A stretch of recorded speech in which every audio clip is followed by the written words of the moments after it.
Kuya Doc, oras na para gumawang reseta. Panuldok sa mga haters ko na puro mema itutok man sa aking. So yan, what's up sa inyo mga itek?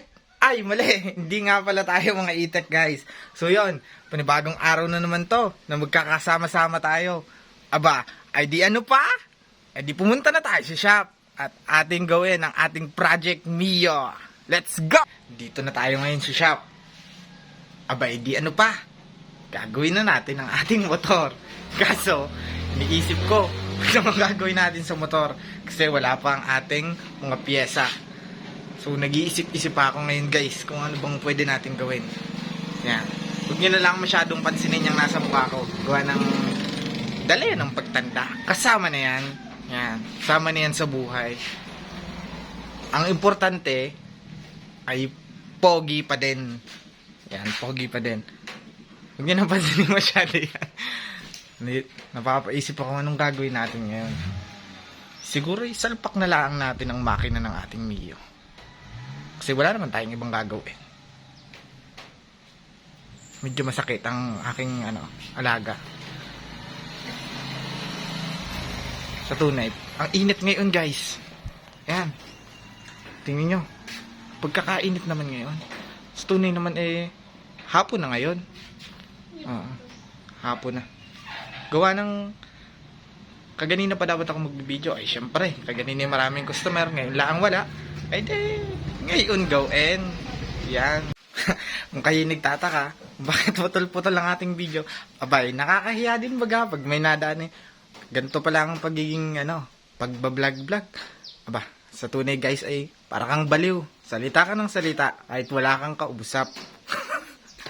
Pero ayos din. Nai-enjoy ko din naman ang aking ginagawa. So, paano? Andito ang aking makina. Tingnan nyo, sasalpak natin. Ayan. Bale, ayun pala guys yung makina natin. Na-refresh na natin yan. Pero hindi yan yung mags na gagamitin natin. Ipapadating pa din tayong mags. So, ito yung batalya natin ginawa kagahapon. Ayan. So, kunin lang natin yung mga kakailangan natin sa makina. Dito. Mabagong dating tayo dito. So, ito, pagkakakabit lang natin ito. Are. Kakakabit lang natin, are. Di na eh. Tapos, sasalpak na natin dito. Ay, paano? Kabit ko muna, are.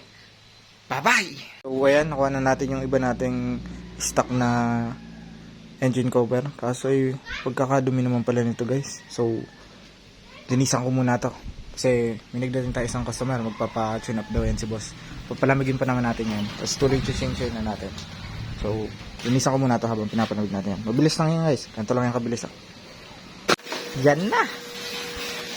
Tapos na kaagad. Aba, ay di ano pa? Buuhin na natin ang ating makina. Yeah! Ayan guys, kinukuha ko na dyan yung chassis. Tapos, yan, nagdila-dila ako dyan. Kasi, hindi ko alam. Tapos nawala ako dyan kasi pinapakain ko yung dinosaur ko guys.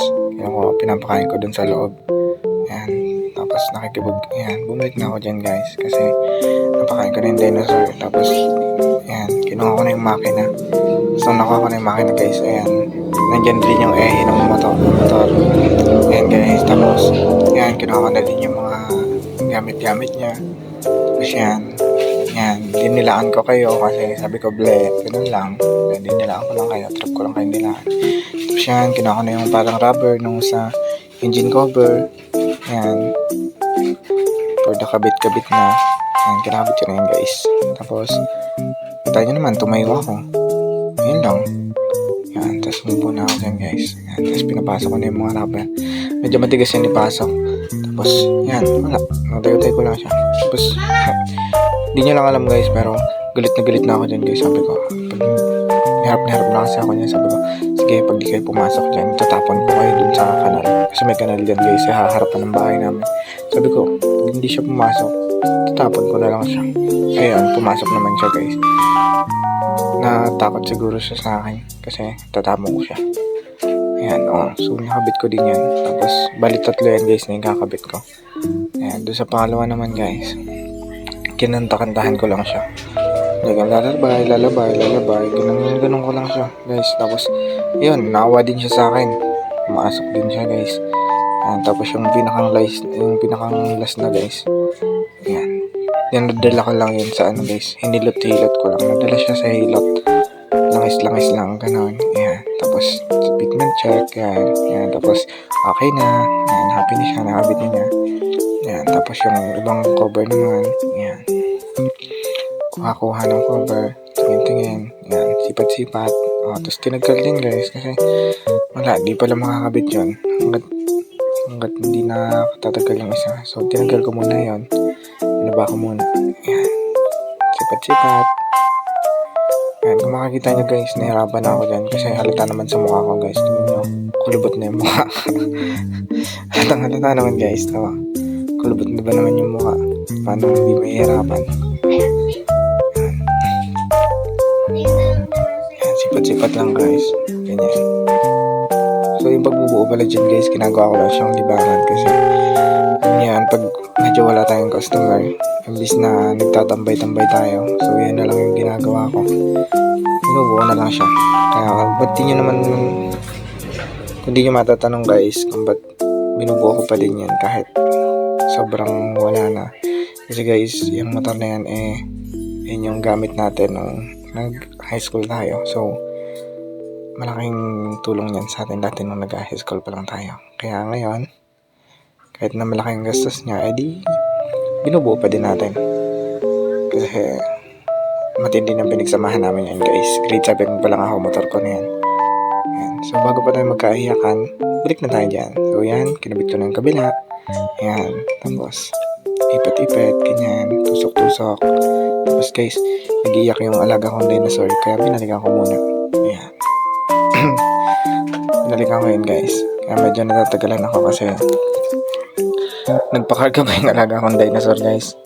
Ayan, tapos kinuha pa din siguro yung ano ko dyan, guys. Alaga kong dinosaur. Wait nyo lang, guys. Mamaya siguro babalik na din yan. Ang arte kasi ng alaga kong dinosaur, guys. Gusto nyo, ampunin nyo na lang. Yun na lang.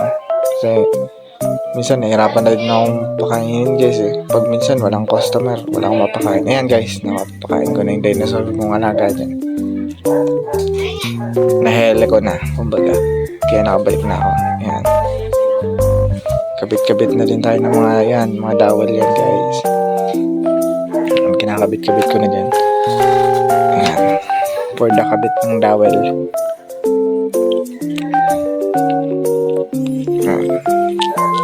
Medyo matagal-tagal yan, guys. Wait na. Ayan, kabit na. Iipit ko lang, guys, para mas mabilis pumasok. Tapos, kabit ulit ng isa pa. Ayan, ipit ulit. Ayun, okay na. Okay na siya. Boom. Diba? Okay na. Tornilyo. Tornilyo na natin. Guys, harap na ako dyan. Pwes na ako dyan. Ang init kasi shop. So, ayan. Kuha na. Ginawa na yung yan, guys, yung parang rubber. Nalagyan si babaw. Para hindi siya napapasukan ng dumi. Yan. Lapat-lapat ka na yan. Tusok-tusok, lapat-lapat. Hindi ko na din alam dyan, guys, kung ano pinagagawa ko. Hindi ko alam kung saan mga dumadaan yan. Basta, pinaglululusot ko na lang yan. Kung saan siya maglusot, lusot na yan doon. Yan. Ganyan lang yan. So, ala naman. Nagre-record yung tao dito, Teo. Tawag na ng tawag, Nagre-record ako. Sige. Sila na lang mag-voice over, guys. Yung aso na lang, tsaka nabili. Parang ganyan na lang sila.